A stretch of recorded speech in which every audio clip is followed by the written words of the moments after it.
Hello and welcome to a tutorial on adding an overlay to a project from a shapefile. Overlays are useful for providing context to the points on the map. I'll first start by finding my project in the project portal and selecting the red pencil to edit the project. In the overlay tab, I can see that there is no overlays. I'll then open up AutoCAD to create my shapefile. The process will be more or less the same if you use something other than AutoCAD. With my drawing open, I'll check its settings and make sure its coordinate system is set. The easiest way to check if it's correct is by using the map function under the geolocation tab. Once I'm confident with my coordinates, I'll use the map export command to create my shapefile.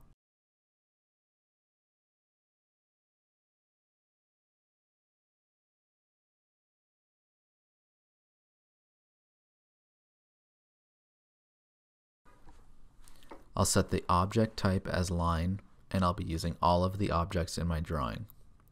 Under data, I must have at least one attribute set. It doesn't necessarily have to mean anything. I also check off the Create Unique Key field option. Lastly, I convert my coordinates to lat/long 84 and hit OK to produce the shapefile. Back in the portal, I can then add my shapefile under the Add Feature tab. Here I can add the SHP, SHX, and DHF files and then hit Add Overlay. Once my overlay is added, I can change its color and thickness. I can also use the Show option so that it will appear in the Project, Inspect, and Tender portals. You may add additional overlays to a single project if desired.